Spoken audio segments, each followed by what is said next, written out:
Hello? Hi, can you hear me all right? We're good? Okay.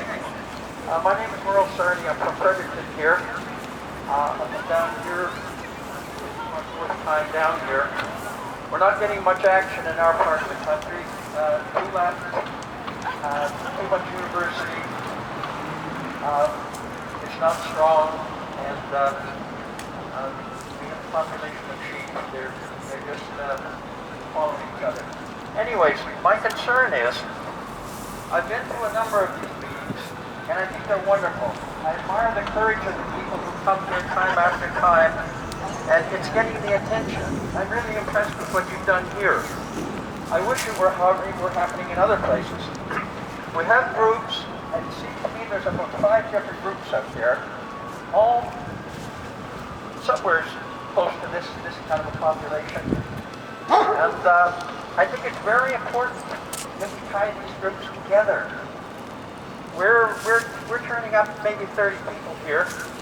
The other meetings I've been to, maybe 30, 40, about 50 is the highest I've seen. And if we work together, if we can tie our groups together, we could put 200 people out here. And that will make a difference. The politicians don't care about this. They laugh at this. This is not a big deal. Obviously, it demonstrates to them that, hey, look, there's 30 or 40 people, big deal. What can they do? But if we can put 200 on this ground, 200 pairs of boots on the ground, we can interfere with a few things and change a few minds, I believe. Now, if you've been following the social media, you'll find that a lot is being censored, but a lot is getting through as well. Thank God for that. I was posting something yesterday. They caught me halfway through, and they boxed my message before I could finish it. It wasn't a long message. They're that much on top of it right now. Anyways, in Canada, you'll notice that we're getting results in the big cities. When they all get together, they get attention and they get coverage. We're not getting that kind of coverage.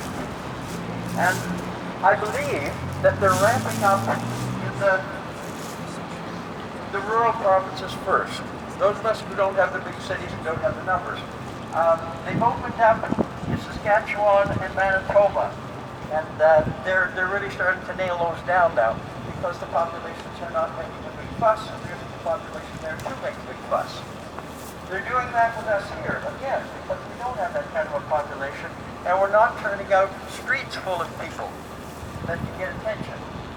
And it's very important, I think, that we get together at the top of these organizations, bring our people together, and start working as a team.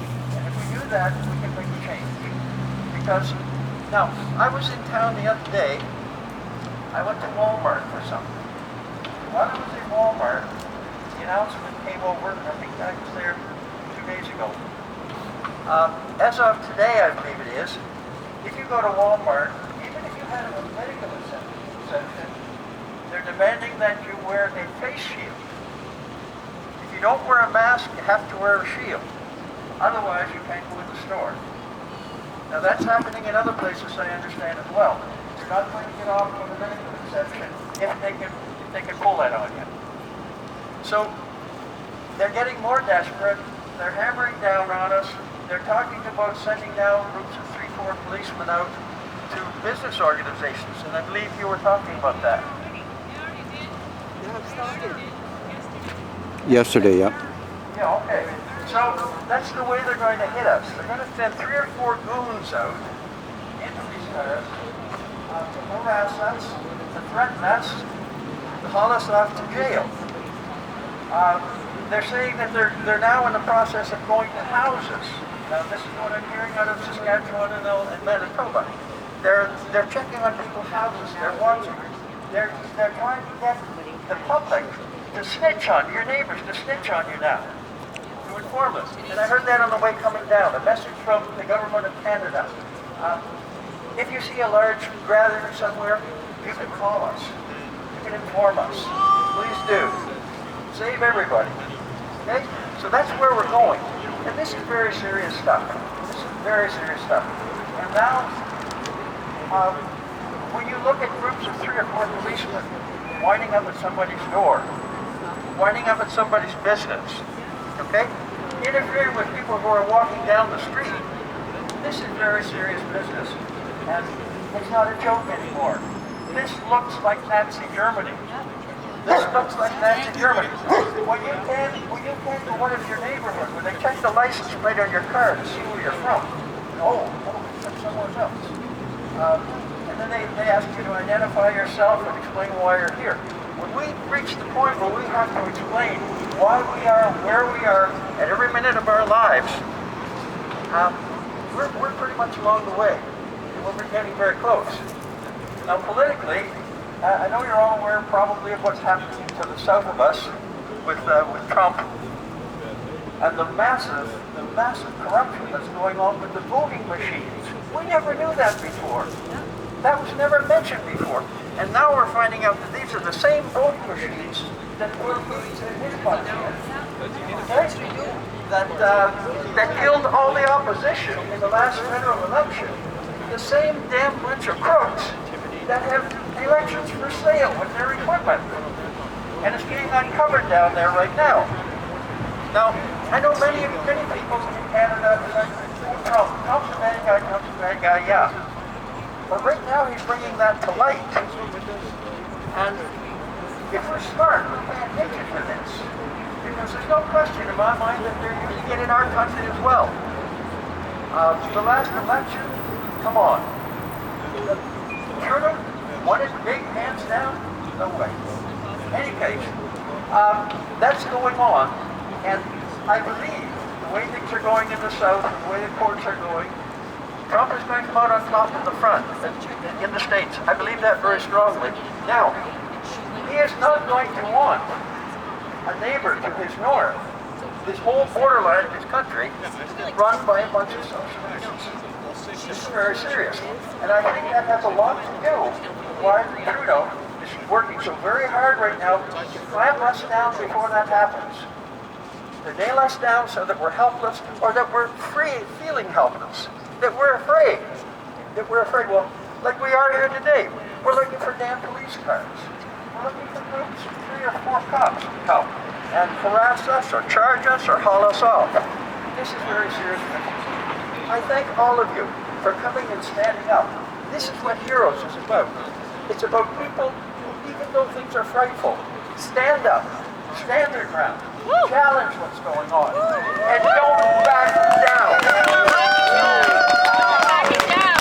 Now, I saw a notification somewhere early hours of this morning.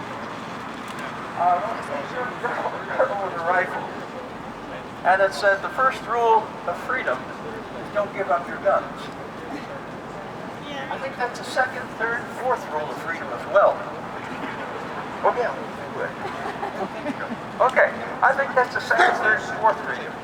Because they're coming after our guns. You know, the time will come when you won't be able to own a slingshot, for God's sake. Okay?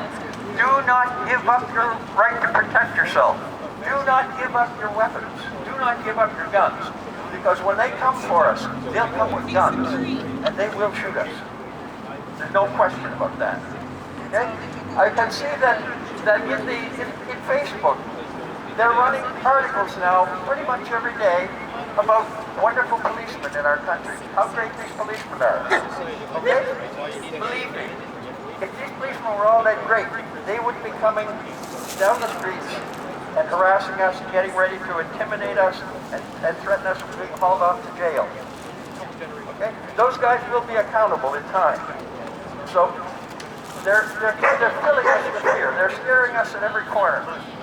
And thank God for heroes, people like you who come time after time, set a great example, and stand up. And we have to learn to stand together now. Let's join together. Let's get our other groups with us. Let's all stand together and let these heroes show this country how to do it.